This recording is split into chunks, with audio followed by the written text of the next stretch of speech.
देखते हैं कि किस तरीके से आप अपने पास क्रिएट की एपीआई बना सकते हैं। क्रिएट की एपीआई बनाने के लिए आपको मॉडल की जरूरत पड़ेगी, क्योंकि जाहिर सी बात है आप मॉडल बनाएंगे तभी वो क्या करेगा, मोंगोडीबी में जाके कनेक्शन बना रहा होगा। ठीक है जी, तो यहाँ पे चलते हैं। अब करना क्या है, आपको सिंपल आना है मॉडल वाले फोल्डर में। मॉडल वाले फोल्डर में आके आपने फाइल बनानी है। उस फाइल का नाम मैं अपने पास क्या रख रही हूँ, मैंने कहा स्टूडेंट्स डॉट जेस। ठीक है, आपने मॉडल का नाम रखा। अच्छा, मैं प्रेफर करूंगी कि आप पहला लेटर क्या रख लो, कैपिटल रख लो। ठीक है जी, आते हैं हम यहाँ पे। अब यहाँ पे आके मैं क्या बोलूंगी, सिंपल यहाँ पे आके मैं मोंगोस का यहाँ पे निकालूंगी कनेक्शन। तो मैंने कहा इज इक्वल्स टू रिक्वायर्ड, कि मुझे यहाँ पे मोंगोस का पैकेज रिक्वायर है। उसके बाद सिंपल यहाँ पे आऊंगी। यहाँ पे आगे मैंने कहा बार, मैंने एक वेरिएबल बनाया, मैंने कहा यूजर स्कीमा, कि भाई मैं अपने पास स्टूडेंट का स्कीमा बनाने जा रही हूँ। स्टूडेंट वाले टेबल का स्कीमा यानी स्ट्रक्चर। ठीक है, तो मैंने यहाँ पे आगे कहा कि मोंगूस का स्कीमा इस्तेमाल मुझे करना है।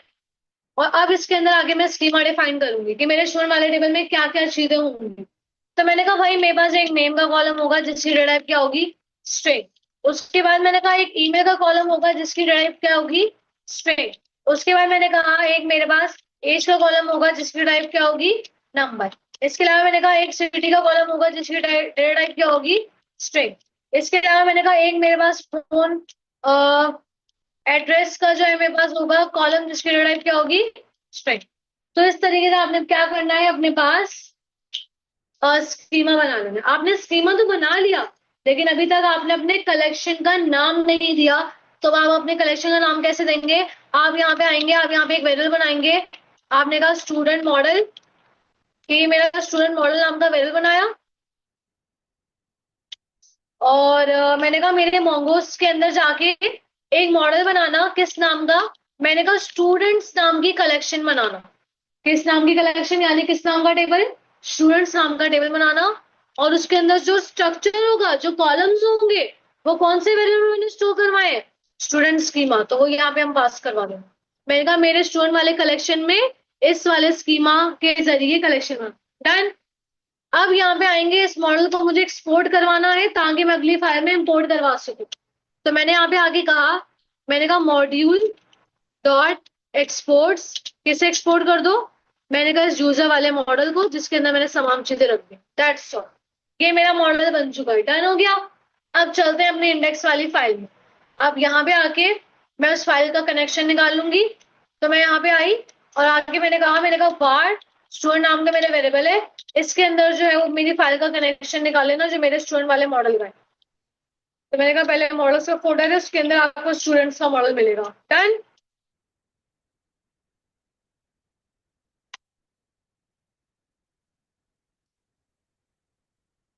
अच्छा, अब आते हैं यहाँ पे। अब यहाँ पे एपीआई आपको बनानी कैसे, ठीक है, यहाँ पे मैं सबको जो है अपने पास बंद करवा रही हूँ, मतलब कमेंट करवा रही हूँ। आते हैं अब जरा, यहाँ पे आपको एपीआई यूज करने के लिए उससे पहले आपको दो पैकेजेस करने पड़ेंगे। कौन कौन से दो पैकेजेस करने पड़ेंगे, अभी तक हमने जो किया है, नोडमॉन किया है, एक्सप्रेस किया है, और मोंगोस वाला पैकेज किया है। अब आपको एपीआई बनाने के लिए आपको दो पैकेजेस और करने पड़ेंगे, जैसे कि बॉडी पार्सर, जैसे कि कोर्स। ठीक है, ये आपको दो पैकेजेस करने पड़ते हैं।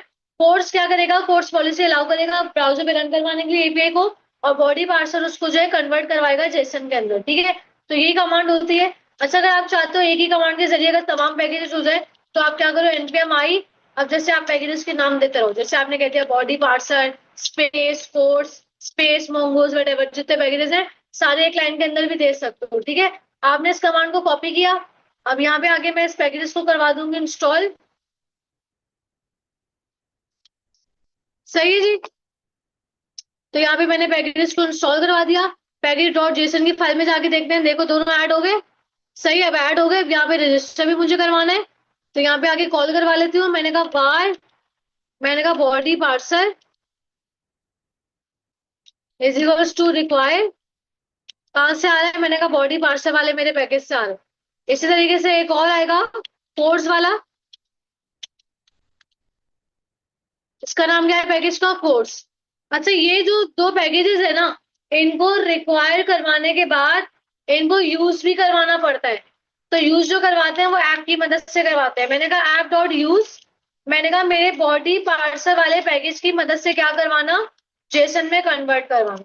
इसके अलावा मैंने कहा कि मेरे पास ऐप डॉट यूज, मेरे पास स्पोर्ट्स वाले ऑब्जेक्ट को भी मैंने यहाँ पे कॉल करवाना। डन। इन दो को मैंने ऊपर कॉल भी करवाया है और फिर नीचे यूज भी करवाया है। ठीक है, अब आते हैं जरा, अब मुझे बनानी है एपीआई। मैं यहाँ पे आई, मैंने कहा ऐप डॉट, अब क्रिएट की एपीआई तो किसकी बनेगी, पोस्ट की। मैंने कहा ऐप डॉट क्या, पोस्ट। उसके बाद यहाँ पे आके मैं अपने पास दूंगी अपने एपीआई का यूआरएल, तो जैसे मैंने कह दिया क्रिएट स्टूडेंट।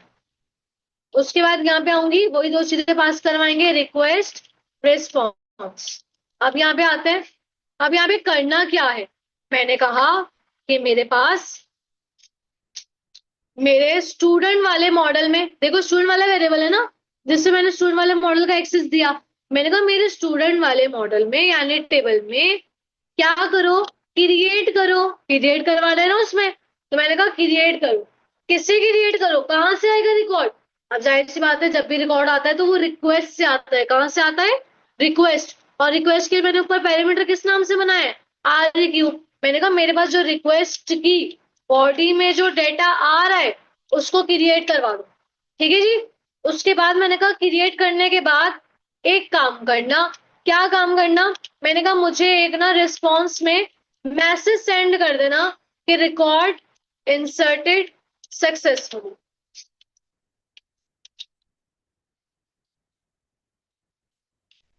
सही जी। तो सिंपल मैंने यहाँ पे अपने पास क्या किया, अपने पास एपीआई बनाई और बनाने के बाद मैंने उसको बता दिया कि रिस्पॉन्स में सेंड करवाना। एपीआई तो बन गई, अब क्या रह गया, चेक करवाना रह गया। तो उसके लिए आप क्या करो, यहाँ पे आके इसके विजुअल के अंदर एक एक्सटेंशन होती है थंडर क्लाइंट के नाम से, वो आप कर लेना। या अगर आप चाहो तो पोस्टमैन जो एपीआई है वो भी यूज कर सकते हो इसके लिए। मैं बारह एक्स्ट्रा थर्ड एपीआई यूज नहीं कर रही थी, थर्ड पार्टी। मैं इसके अंदर ही जो एक्सटेंशन है उसी का इस्तेमाल कर रही हूँ। ये आ गया थंडर क्लाइंट। ठीक है, आपने इस पे क्लिक किया। अच्छा जी, अब न्यू रिक्वेस्ट पे आते हैं। आपकी एपीआई क्या है, 3000 करके है ना, आपने इसको कॉपी किया, आपने इसको पेस्ट किया। आपने आगे क्या लिखा है, एपीआई का नाम क्या लिखा है, क्रिएट स्टूडेंट। आपने इसको कॉपी किया यहाँ से और यहाँ पे आगे आपने पेस्ट करवाया। कौन सी रिक्वेस्ट है, पोस्ट, पोस्ट कर दी यहाँ से। ठीक है, उसके बाद यहाँ पे आएंगे बॉडी में। अब यहाँ पे आगे मैं पास करवाऊंगी अपना डेटा। तो भाई कौन कौन सा डेटा था, कौन कौन से कॉलम थे। मैंने कहा एक कॉलम नेम है, उसके अंदर क्या सेव करवा देना,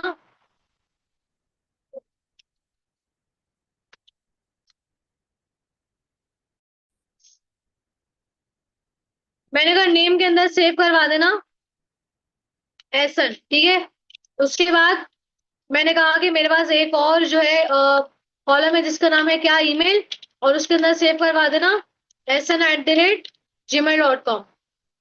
उसके अलावा एक और कॉलम का नाम क्या था, एज। मैंने कहा एज के अंदर क्या स्टोर करवा देना, 22। उसके बाद मैंने कहा एक और कॉलम है जिसका नाम क्या है, सिटी, और सिटी के अंदर सेव करवा देना कराची। उसके बाद मैंने कहा मेरे पास एक और कॉलम है जिसका नाम क्या है, एड्रेस, और एड्रेस के अंदर क्या सेव करवा देना, मैंने कहा मलिर। डन। यही कॉलम से एक बार वेरीफाई कर लेते हैं अपने पास अपने मॉडल में जाके, name email age city address. ठीक है जी, वापस आते हैं अपने पास वहीं पे, और यहाँ पे क्या लिखा आ रहा है, सेंड। तो जैसे ही मैंने रिक्वेस्ट सेंड करवाई तो वो मुझे क्या दे रहा है, मुझे एरर दे रहा है, कह रहा है 404 नॉट फाउंड। अच्छा, इसका मतलब उसको एपीआई सही से नहीं मिली। अभी देख लेते हैं क्या गलत किया।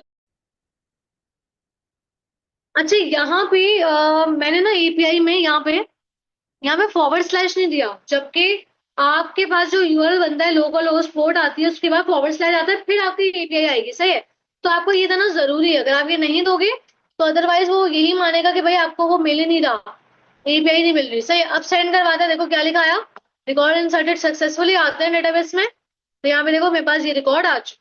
ठीक है, तो आराम से उनसे आप अपने पास रिकॉर्ड इंसर्ट करवा सकते हैं। तो इस तरीके से आप अपने पास क्या कर सकते हैं, इंसर्ट की एपीआई को कॉल करवा के जो है आप इंसर्ट रिकॉर्ड अपने पास करवा सकते हैं एक्सप्रेस और मोंगोडीबी की मदद से।